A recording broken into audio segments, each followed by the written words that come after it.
Good morning, brand DIYers. It is Mark here on a sunny and beautiful Tuesday morning in Victoria, BC. And I feel a bit like an auctioneer today because I have got a topic for you that is a big long list, a humongous list. It is how many types of brands are actually out there and why you should care. And this is a long list. I thought this was interesting because I first came onto this in a story in a magazine called Branding Strategy Insider, and it's an article by Marc, and I will cite it in the show notes for this live stream. But I thought it was really interesting, not because I love lists, which I don't, but I thought it was really interesting for another reason that I'm going to get to at the end of this live stream. But before I do this, there are, according to Marc in Branding Strategy Insider, 21 types of brands. Yes, that's right, 21, 2-1. I could have never come up with that number. I don't know. It must have taken him quite a bit of thinking and coffee and wine to come up with that number. But it actually does make sense for the most part. So what I want to do today, I want to read off those 21 brands, those types of brands, all 21. Not that I'm expecting you to remember them. Remember, I've got the show notes and they'll be in the show notes. And second, I want to go through why you should actually care that there are 21 types of brands. And you will discover that there is a very strong reason to care for how many brands there are and what you could turn your brand into based on that. All right, first part of the show, all the different types of brands, 21. Are you ready? Strap yourself in, here we go. The personal brand, otherwise known as the individual brand. We've all heard about personal brands in the last little while. It's very trendy. People building a brand around themselves, normally to enhance their career opportunities. This can come down to pro photography on your LinkedIn page, or having somebody write your resume, or making yourself into somebody more interesting with volunteer experience. A lot of times too, it's how people like this, like what I'm doing, are marketing themselves via media, because it has become so easy for all of us to market ourselves via media. Now, what's interesting about a personal brand, brands are generally created to deliver some sort of market value. And in the majority of cases, personal brands have little to no market value. It's not like I'm going to go right now and capitalize on Marc Stoiber Brand DIY, even though I'd like to. And I am going to. I'm launching the BrandDIYer website shortly. By the way, that's in the final stages. It should be out this week. But 99% of the time, people don't commercialize on personal brands. So is it a brand? Second, product brand. Elevating the perception of a commodity, a pen, for example, into a Lamy pen, so that you can charge more money for it and give it a bit of cachet and set it apart from the market. A service brand. It's essentially the same thing as a product brand, but it involves marketing services. This is generally a little more tricky because a service, unlike a pen, is intangible. So it's a little bit hard to say we are the most trustworthy accountants because that's what everybody says. But that is what it is. Number 3, the service brand. Number 4, the corporate brand. This is not a product or a service, but the overarching company that oversees them. Think about Procter & Gamble, which oversees an entire house of brands. Unilever, which oversees a house of brands. Kraft, Johnson & Johnson, SC Johnson, Ford. All these are corporate brands. It defines what the entire company will deliver, what they stand for, regardless of the product. Number 5, the investor brand. This is all about driving up the value, and I've been particularly active in this in tech companies, working on their new business pitches and their investment pitches. So an investor brand normally talks about publicly listed companies, but it can deal with startups as well. And what it does, it paints a picture of their financial reliability, their vision of the future, the team they've got, the traction they have, so as to justify the stock price or the investment that they're asking for. Far other side of the spectrum, number 6, the NGO or non-governmental organization or slash nonprofit brand. Now, this is an interesting one because NGOs and not-for-profits have long time sort of occupied this space of very, very earnest, well-hearted, sincere people, but they are getting a lot more dynamic because they are moving away from fundraising for a cause towards driving towards social missions. So purpose-driven brands getting a whole lot more exciting. We are delivering things that people have never thought possible.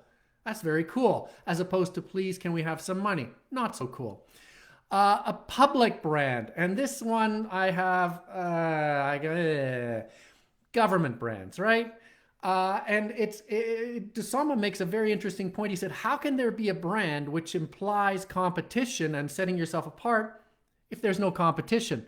A government doesn't really have any competition. It's not like a politician, which is a personal brand, but the entire government. For example, our city government or our provincial government, to brand that as a cool form of government. One, it's not true. And two, why are you wasting my money? Just get on with the job, pave the roads, and make sure there's no potholes.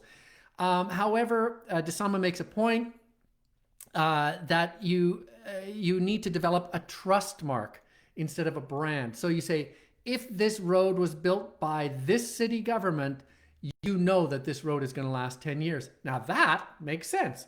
It's a seal of approval. That works much better. An activist brand. Now, remember I just talked about charity brands, NGO brands moving towards social purpose? That's what activist brands are. And this is what they also call a purpose brand.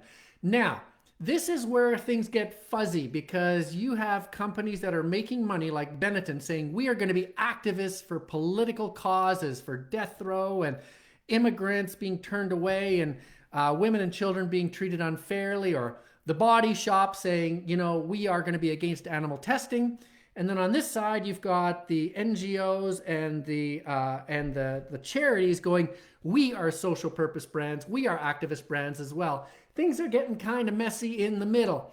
Also a problem with companies like Benetton and Body Shop. You go, wait a minute, aren't you guys just making money off of all of this? So it gets a bit fuzzy and weird in the middle. Activist brand, number 8.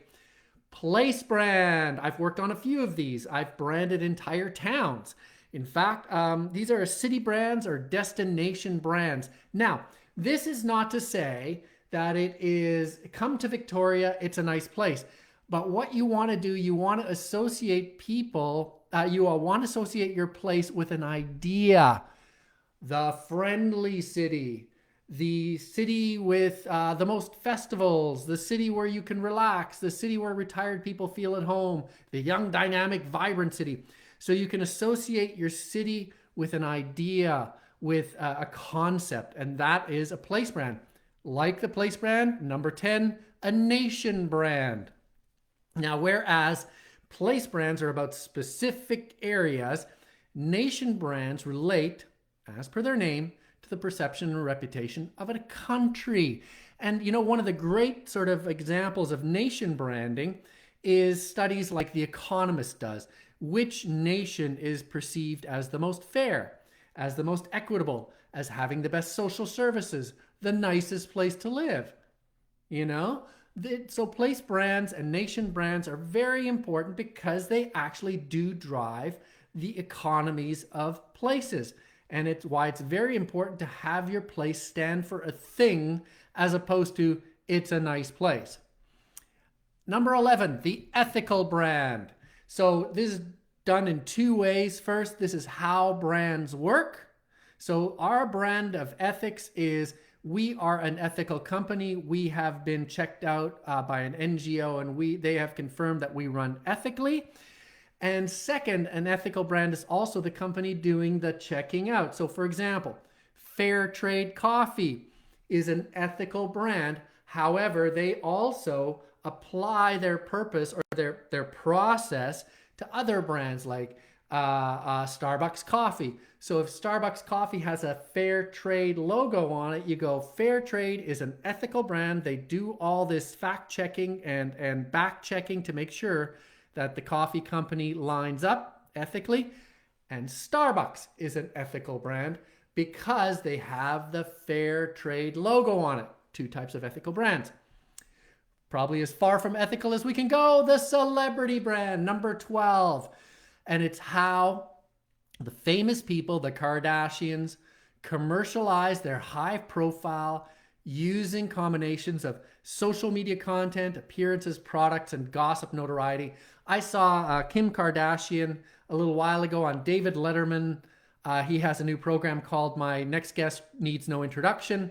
And she talked about how much money she was getting for one Instagram post. And she didn't give the specific number, but I believe it was north of $500,000 for one sentence.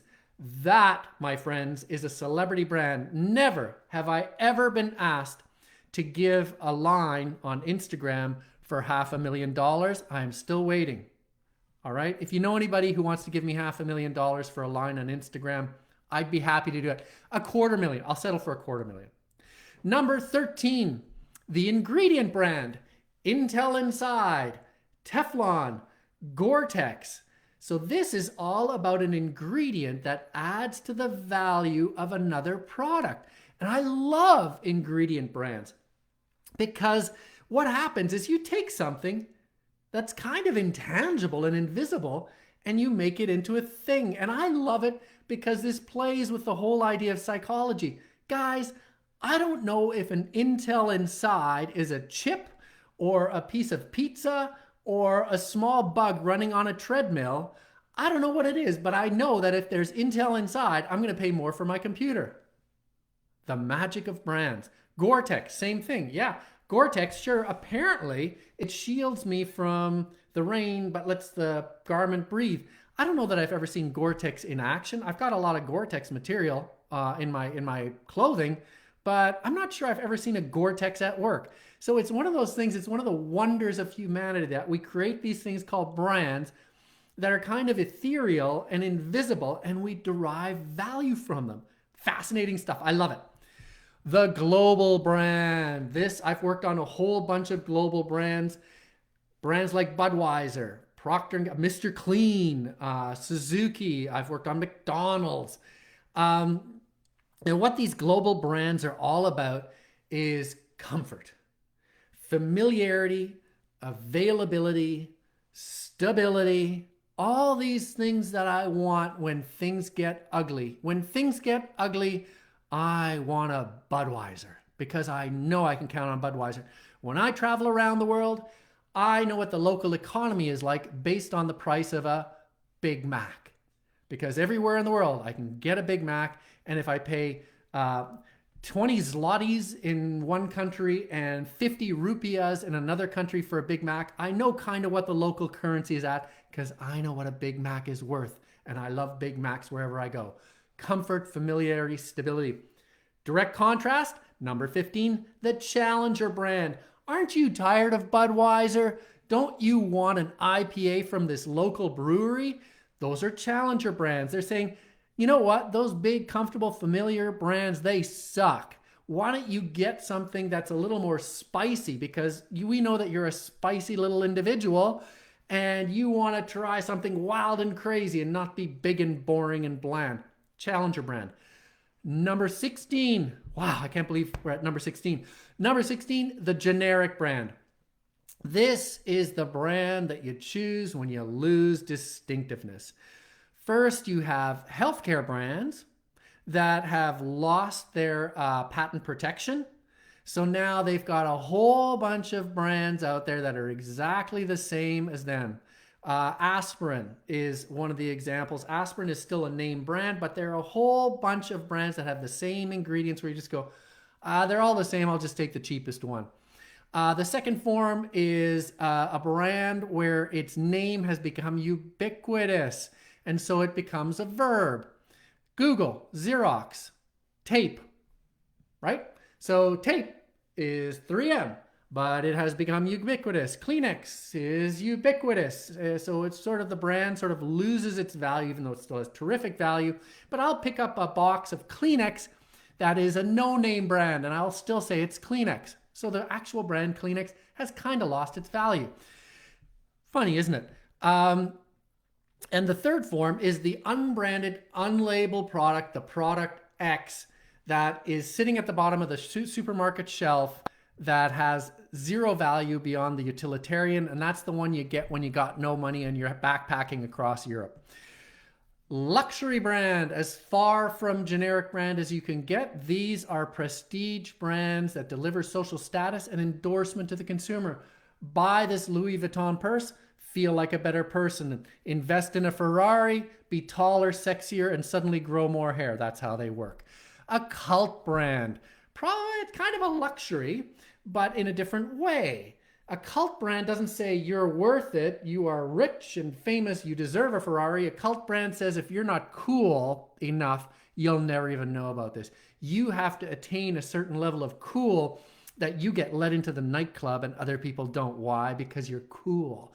Now, a cult brand usually demands that people apply to get the brand. You can't buy the brand. You have to know where to look. You can't just get it. It makes it very luxurious, very luxury in the way that it doesn't allow everybody in. Very interesting. A clean slate brand. Pop-ups. This is where most of us fit in as brand DIYers. We just popped out of the ground yesterday. We define what we are. Now, this can mean that we are not a challenger, but we're a whole new category. We're inventing something totally new. We're inventing a new way to scratch that itch. And so here you go. This is who we are. We're fun. We're fruity. We taste great, and the taste lasts longer. And come and buy us. It's just a pop-up and wasn't here yesterday. Chances are it won't be here tomorrow. And that brings us to number 21, the final of our list. Now, there will be a quiz at the end. I will be asking you to recite all 21 types of brands. Just kidding. Number 21, the employer brand. And this has been a very hot topic. It is all about culture. When you join our company, we have a culture of caring and sharing and bullshit. This is a brand that is all about getting people to join a company and to stay at a company. It is called culture, but it's just a fancy word for the brand. What does our brand stand for? Caring, sharing, la la la la la. And so it's funny because this brand, everyone has culture now, just like everybody has authenticity. And the more people that try to annex the term, the less value that it has. So an employer brand lately has become a lot more about say and a lot less about do. Okay, 21 types of brands. Why should you give a rat's ass about 21 types of brands? First, have you ever considered what type of brand you're actually building? I bet you haven't. I would bet you $9.35 that you have never considered what type of brand you're actually building. Huh? Be honest. You just say, we're going to build a great brand. What kind of brand? Service brand? Generic brand? Luxury brand? Cult brand? Challenger brand? Global brand? What kind of brand are you going to be building? You know why this is important? Because if you do that, you can say, what makes for a great challenger brand? You can start digging into materials going, my brand should probably have a little bit of this, a little bit of that, a little bit of this, a little bit of that. Suddenly it gives you ideas on things that you can build into your brand and your business to make your business better. So that is the first reason why you should care about the different types of brands. The second reason, and I like this reason a lot better, let's say you're a challenger brand. You are a new type of beer and you are challenging Budweiser. And you're saying, we are all challengey and we are not the big guys. They suck. We're the pirates. They're the Navy. Boo. Have you ever thought how interesting it would be if instead of thinking of yourself as a challenger brand, you thought of yourself as an employer brand? An employer brand. When you join our IPA, this is the culture of our IPA. This is what we stand for. This is why we want to have people join our company. We're the employer. The IPA, this brand of beer, is an employer, and we are hiring drinkers to join our company based on the culture of caring, sharing, great taste, and every Friday night getting a little tipsy. So if you cross-fertilize your brand thinking a little bit, you start to come up with things that are infinitely more exciting than if you just said, yeah, we're a challenger brand. That's great. Let's behave like a challenger brand. Think about it. What if you're a challenger brand, but you behave like a government brand or a place brand or a city brand or a luxury brand? What if you start thinking that way? You start to come up with a whole lot more interesting ideas. And that's all the time that I have for today. I hope you enjoy this. Please spread the news. Any entrepreneurs you know who need insights like this, invite them to the BrandDIYgroup.com, because the more the merrier. Have yourselves a great Tuesday. Be productive. Let's build some brands. See you later.